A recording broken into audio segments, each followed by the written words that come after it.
Bisa diceritakan nih perannya seperti apa di film Norma itu? Aku berperan sebagai Norma di film Norma Antara Mertua dan Menantu, sebagai orang yang diselingkuhi oleh Mami Wulan Guritno dan juga Yusuf Mahardika. Mendalami karakter sebagai Norma, melihat kita nyatanya juga cerita story-nya seperti apa? Mendalami karakter Norma menurutku adalah salah satu karakter yang lumayan cukup berat yang aku alami di tahun 2025 ini. Kenapa? Karena hampir setiap scene, setiap adegan itu selalu ada adegan nangis, selalu adegan teriak, selalu adegan depresi, dan di trailer aja tuh udah kelihatan semuanya, kita bisa ngelihat aku tuh disitu nangis terus. Dan kebetulan juga alhamdulillah aku udah lama banget gak ngambil cerita drama kayak gini, lagi sering ngambil drama komedi, dan sekarang setelah sekian lama akhirnya ngambil drama tangis-tangisan lagi. Pengalaman yang seru dan juga mengobati kerinduan aku lah gitu terhadap film drama. Sempet kebawa nggak sih emosi-emosi Norma di film tuh sampai setelah syuting? Sempet kebawa jujur, karena aku ngerasa pendalaman karakter Norma lumayan cukup berat juga ya gitu, karena setiap scene yang tadi aku bilang harus nangis, jadi pastinya energinya kebawa. Bahkan sampai pulang ke rumah tuh mamaku tuh ngeliat aku tuh kayak udah menjadi sosok yang beda aja gitu, energinya, bawaannya lemes, bawaannya bawaannya sedih, bawaannya lemes, bawaannya marah, karena kebawa sama adegan-adegan yang aku perankan di film Norma. Jadi tantangan sebenarnya. Jaga moodnya gimana? Ya, butuh berapa lama dan gimana aja buat balik lagi? balikin Tisa lagi? Lumayan lama sih gitu, karena alhamdulillah setelah film Norma aku ada kerja syuting film lain lagi, dan bahkan mereka tuh bilang bahwa aku tuh kayak masih kebawa energi sedih dan juga galaunya gitu. Terus aku bilang, enggak, tenang aja, aku gak apa-apa, aku tuh kemarin habis syuting Norma kan nangis-nangisan dulu, jadi makanya masih kebawa energinya gitu. Sorry ya kalau misalnya masih harus adaptasi gitu. Teman-temanku dan semuanya juga pada ngerasa kok aku jadi orang yang beda gitu karena film Norma. Waktu ketemu Norma, ngobrol bareng sama Norma, sempet nangis ya nggak sih tadi? Kebetulan aku orangnya peka sensitif gitu, tapi susah untuk menangis gitu.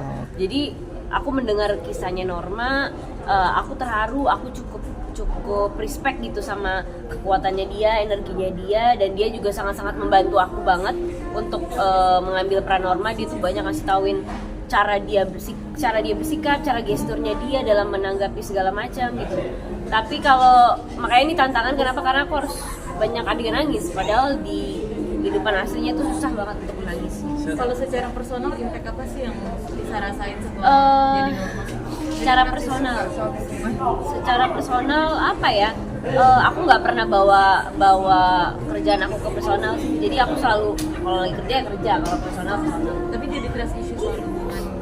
Kebetulan karena aku selalu dapat cerita yang beda-beda, ada cerita yang kayak gini, cerita kayak gitu. Jadi aku menganggap sebuah film itu adalah sebuah gambaran yang mungkin realitas gitu, tapi nggak semua orang bisa ngalamin gitu. Hanya orang-orang tertentu yang bisa mengalami peristiwa gitu.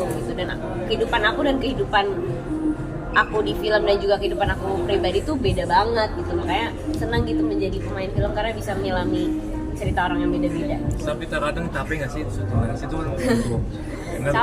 Capek. Bahkan ada tuntutan dari produsernya langsung, Tisa nanti di adegan ini matanya nangisnya harus merah banget ya matanya gitu. Jadi jangan sekedar keluar air mata, tapi benar-benar matanya tuh merah gitu, karena saking capeknya Norma tuh menangisi peristiwa perselingkuhan itu, dia harus capek banget matanya.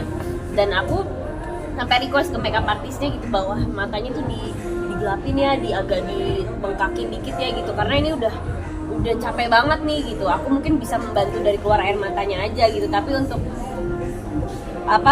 dari segi fisik tuh harus dibantu juga sama tim make up gitu. Bahkan merah matanya tuh pakai krim make up mata gitu yang supaya mataku tuh bisa merah gitu. Tapi kalau secara personal ada upaya lain nggak sih, misalnya kayak coba begadang gitu? Coba begadang. Iya sebetulnya Norma jarang syuting pulang pagi ya gitu, kita syuting sehat. Jadi untuk bisa menemukan mata capek itu mungkin bisa begadang gitu sebelum syuting. Terus aku sering riset gitu, aku bahkan menonton adegan-adegan apa maksudnya pemain film luar negeri itu dalam acting lines tuh mereka tuh kayak gimana sih, aku riset gitu, terus riset tentang hubungan perselingkuhan tuh dampak ke korbannya itu seperti apa gitu. Jadi agak banyak sih itu yang harus aku lakuin gitu untuk film luar negeri. Bisa sharing ke dulu juga nggak sih saat dapatkan peran Norma ini? Sharing ke dulu pastilah gitu, setiap kerjaan pasti sharing ke pacar.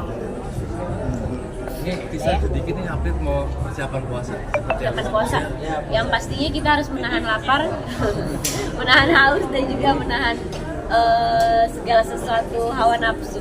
Maksudnya sudah menjaga buat vitamin atau apa banyak Oh. kegiatan kan maksudnya? Vitamin pastinya gitu, karena aku seneng kalau misalnya lagi bulan puasa tuh senengnya kerja. Kalau di rumah tuh bawaannya ngantuk, bawaannya lemes gitu, tapi kalau misalnya kerja tuh kayak jadi lupa gitu, oh ini puasa ya gitu. Jadi paling vitamin dan juga apa ya, istirahat sih. Harus Tradisi istirahat. apa sih yang biasanya paling dinanti? Tradisi kalau orang sukanya buka puasa, aku sukanya sahur. Bangun pagi gitu, siapin makanan sahur bareng keluarga, terus sholat subuh, biasanya sholat tahajud tuh kalau lagi bulan puasa tuh lagi rajin-rajinnya beribadah gitu, disempetin.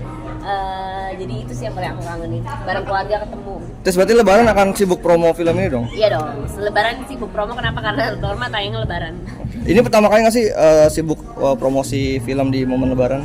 Oh enggak, kebetulan ini film ketiga aku yang tayang lebaran. Jadi yang pertama KKN, kedua Diri Mampu, baru ketiga ini. Jadi udah pernah. Mengurangi kegiatan saat Ramadan nggak sih, Kak? Enggak, aku sama sekali kalau Ramadan tuh senangnya kerja, senangnya promosi kayak gini, promosi Norma dan segala macam supaya gak kerasa lagi puasa. Bisa suka nyari tajilan nggak bareng dul gitu kalau lagi bareng? Tajilan suka kalau ketemu, kalau lagi sama-sama sibuk ya pastinya nggak terlalu dipaksain sih. Masakin juga mungkin, ada rencana nggak sih masakin lagi mungkin? Ada dong Mas, kalau nggak ada rencana bahaya. Ada latihan, maksudnya latihan masak apa lagi gitu buat tuh mungkin? Ya insya Allah nanti disempet-sempetin, insya Allah kalau misalnya aku lagi nggak sibuk pasti disempet-sempetin sih untuk masak buat orang-orang tersayang. Tapi biasanya suka masak menu sahur apa sih? Oh kalau masak menu sahur tuh biasanya nggak mau terlalu berat, asal ngenyangin gitu. Karena supaya, kan aku ada asam lambung ya gitu, jadi kalau bisa jangan ada santan, jangan ada sesuatu hal yang membahayakan lambung, tapi tetap mengenyangkan. Yang paling pasti sih aku selalu siapin kurma. Tuh pasti. Tapi emang biasanya masak sendiri bisa di rumah?